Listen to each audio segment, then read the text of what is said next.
안녕하세요. 저희 채널은 서울 여의도에 있는 RS 다나 재활의학과에서 응원해주고 있습니다. 격려와 성원에 진심으로 감사드립니다. 그럼 지금부터 작품 만나보시죠. 그때 그 집에는 두 여학생이 있었다. 그들은 한 어머니의 딸로 형, 즉 언니는 18살, 아우는 14살 되는 봄이었다.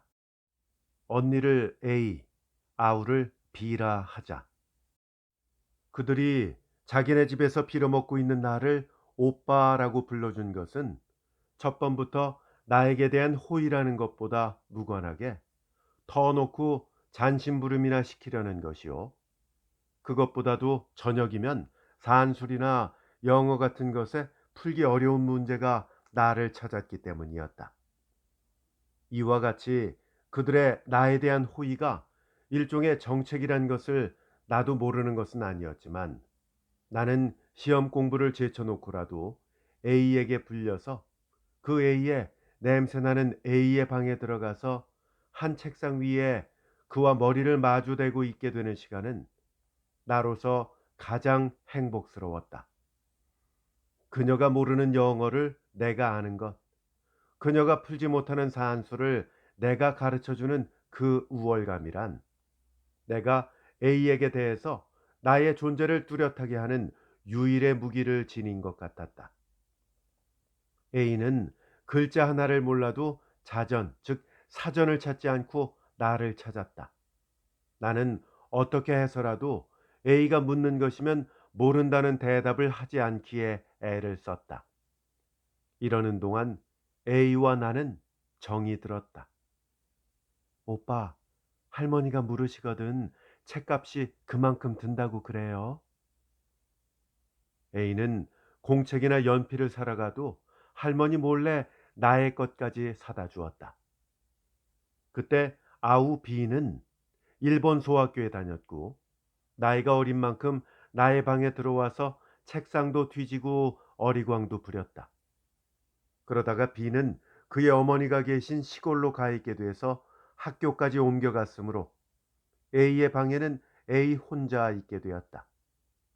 혼자 있게 된 A는 처음 며칠 동안은 나를 부를 용기가 없었지만 그것도 일주일을 지나지 못하였다. B가 있을 때보다 무엇인지 자유스러운 것 같았지만 도리어 서먹서먹해지는 것 같았고 그의 할머니도 전에 하지 않던 감시가 있게 되었다. 9시만 되어도 얘들아 늦었다 하는 소리가 건너왔다. A는 네 하면서도 그녀가 나를 바라보는 눈은 할머니가 암만 그러셔도 하는 것 같았다. 그러나 과연 A가 나를 생각하는지 그의 심정을 알아차릴 기회는 아직 없었다가 한 번은 나에게 하구의 관계로 같은 시골 여학생에게서 편지 한 장이 오게 되었다. 이것을 A가 알고 이것이 단서가 돼서 A와 나 사이에는 남모르는 말다툼이 일어났고 또 A가 처음으로 그의 눈물을 나에게 보여주었으며 따라서 자기 가슴 속에 품었던 것을 그때 처음으로 이름지어 내 귀에 불어넣어 주었던 것이다. 그러나 우리의 사랑이 병 없이 자라기에는 너무나 부자연한 역경이었다. A를 공주라 하면 한계 상노의 지위에 있는 나로서 그렇게 서로 거리가 먼 사람끼리 한 번이라도 러브신을 가져보기는 하늘의 별 따는 격이었다. 그의 할머니의 감시는 점점 심해져서 내가 A에게 들어가서 그의 산술 문제를 풀고 있을 때는 그 할머니의 주먹구구가 반드시 옆에서 간섭하게 되고 말았다. 이와 같이 우리의 입이 없고 손이 없는 사랑은 숨소리도 내지 못하고 숨어서 자라다가 한번 꽃 피워볼 기회는 뜻하지 않은 곳에서 떨어지게 되었다. 언제든지 즐거운 소식은 슬픈 소식을 앞뒤해서 오는 것이다. 아침마다 해돋이에 A를 데리고 남산 위에 갔다 오라는 것이었다. 그러나 폐병이라는 것은 슬퍼하지 않을 수 없는 일이었다. A는 그의 마음과 같이 몸이 약한 여자였다. 사쿠라가 흩어진 늦은 봄 아침, 서울은 아직 안개와 어둠에 덮였을 때 A의 숨찬 손목은 언제든지 나에게 이끌려 이슬에 젖어 남산을 오르내렸다. 그때 우리는 A의 병든 폐가 신선한 산 공기에 심호흡을 하듯이 우리의 사랑도 자연스러운 언약과 즐거운 희망에서 기운껏 심호흡을 할 수 있었던 것이다. 여름이 지나고 가을이 지나가고 다시 그 이듬해 봄이 돌아오도록 우리의 비밀은 역시 우리만의 비밀이었다. A와 내가 가지런히 서 있는 것을 보기는 역시 가지런히 서 있는 A와 나의 그림자뿐이었다. 한 번도 길을 펴보지 못하고 숨어서 자라는 우리의 사랑은 온실 속에서 자라나는 화초였다. 신기하고 아름답기는 하였지만 우리로 지은 집이요. 창 하나만 깨져도 그만 얼어 죽고 말 온실 화초와 같은 것이었다. A의 건강은 거의 회복된 것 같았다. 그러나 의사의 권고로 학교는 지난 2학기부터 다니지 않고 들어앉아 있었다. 그러니까 A와 나는 한 집 속에서도 며칠에 한 번이나 볼지 말지 하였고 서로 할 말이 있으면 한 집 속에서도 우편으로 편지를 보내고 받았다. 그러면서도 우리는 서로 그리울 때마다 어서 남산의 눈이 녹기만 기다렸다.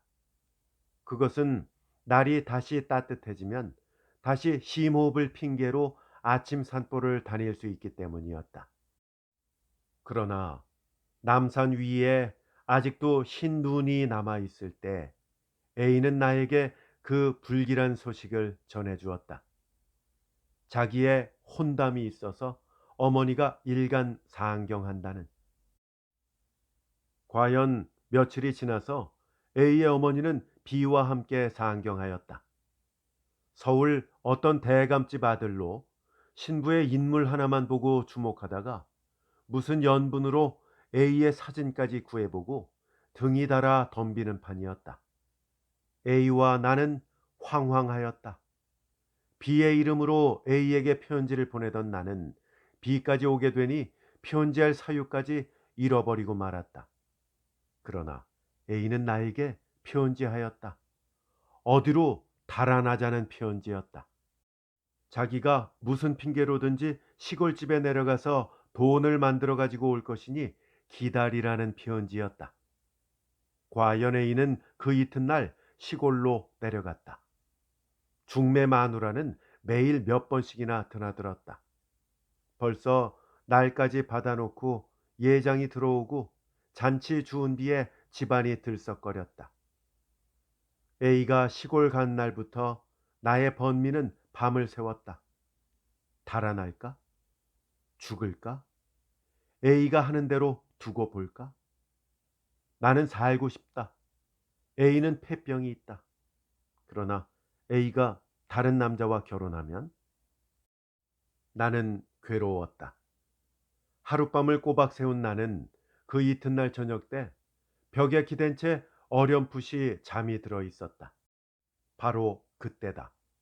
누구인지 나의 어깨에 손을 얹으며 내 입술에 키스를 하는 것이었다. 눈을 번쩍 뜨고 보니 붉은 얼굴을 돌이키며 나의 방을 뛰어나가는 것은 바로 B였다. A의 동생 B였던 것이다. 나는 가슴이 두근거렸다. B가 나에게 그렇게 하기에는 벌써 1년이나 늦은 때였다.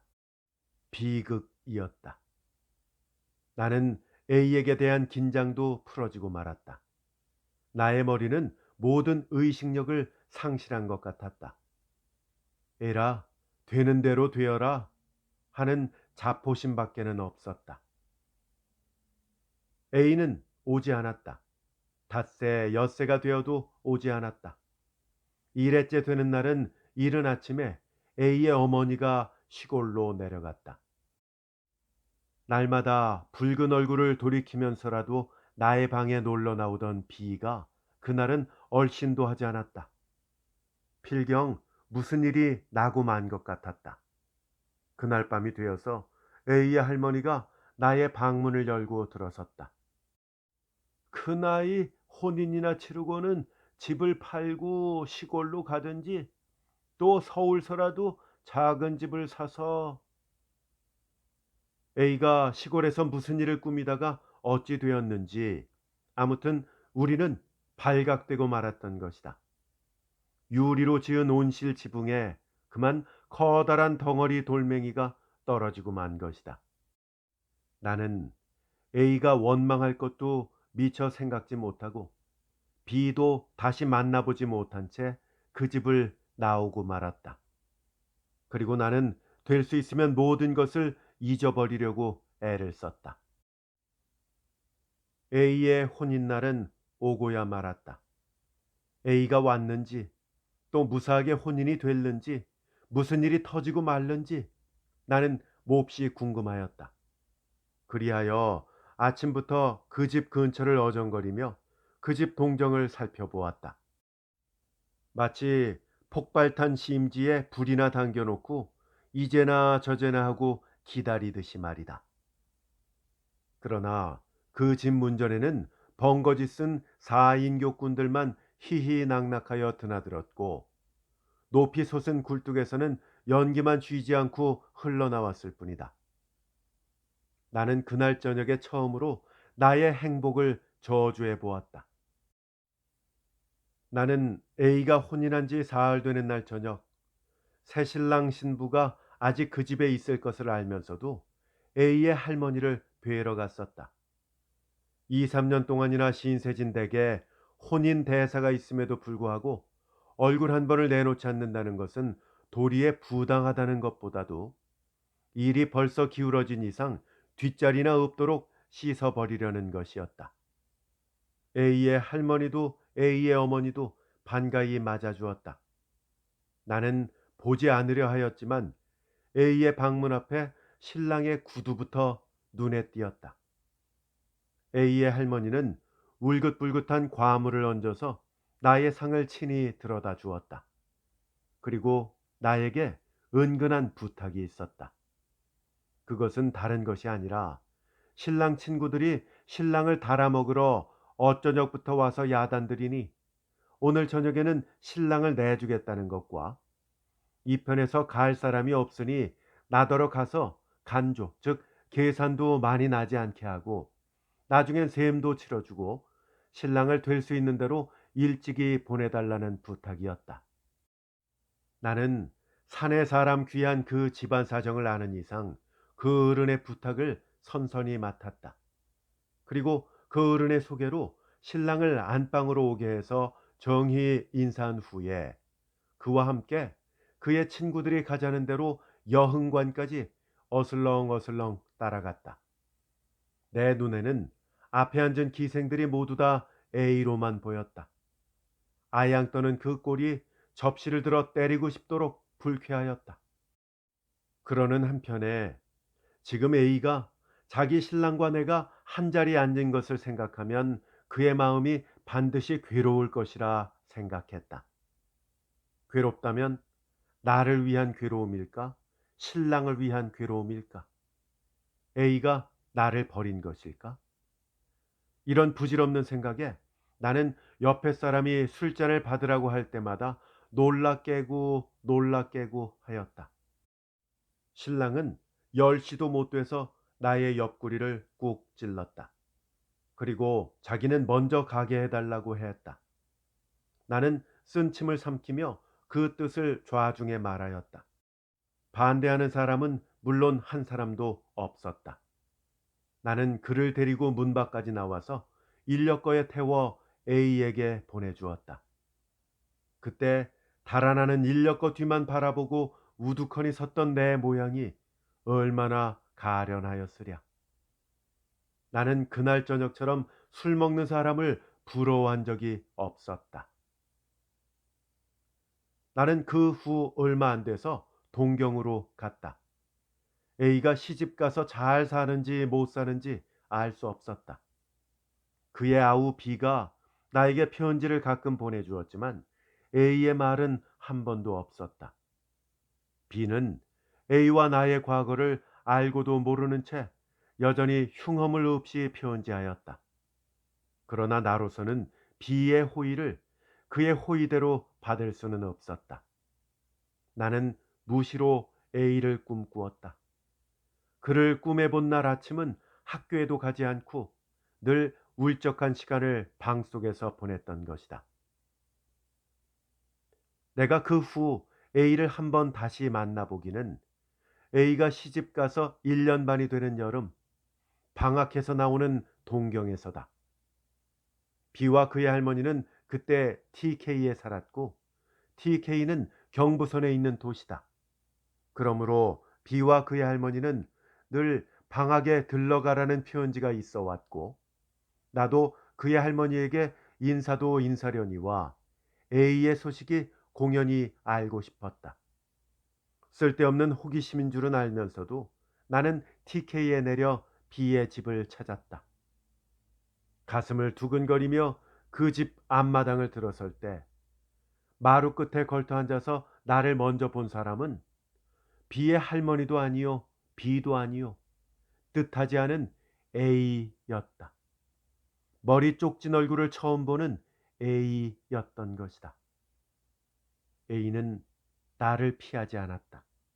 그도 물론 반가웠을 것으로 나는 믿는다. B는 부엌으로 우물로 드나들며 새순물을 떠온다, 마실 것을 만든다, 제일 반가워하는 것 같았다. 해가 질 때까지 나는 B와 함께 이야기하였다. B 말을 들으면 언니가 시집가서 무사하게 살았고 지금은 여름을 나러 친정에 온 것이라고 말하였다. 그러나 사실은 그렇지 않았다. 그날 밤이었다. B는 동무들이 찾아와서 나가고 없을 때 마루의 저쪽 끝으로 A가 걸터 앉았고 이쪽 끝에 내가 걸터 앉았을 뿐이었다. 하늘에는 뿌연 달빛 속에 구름들이 지나갔고 등 뒤에선 그윽한 소리로 돌아가는 선풍기 바람이 A와 나를 번갈아 불어주고 있었다. 우리는 말없이 하늘만 바라보았다.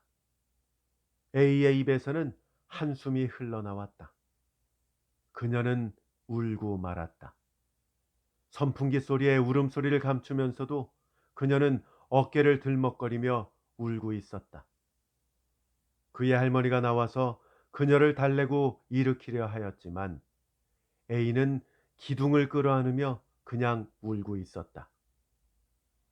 그녀의 할머니가 A에게 해주는 말을 들으면 A가 그날 처음으로 우는 것 같지는 않았다. 나는 B의 만류도 듣지 않고 그 이튿날로 TK를 떠나오고 말았다. 이것도 벌써 5, 6년 전 옛날이다.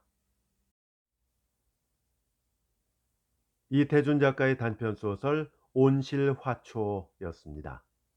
재밌게 잘 감상하셨는지요? 이루지 못한 사랑을 담담한 필체로 다루고 있는데 가슴이 먹먹해지는 작품입니다.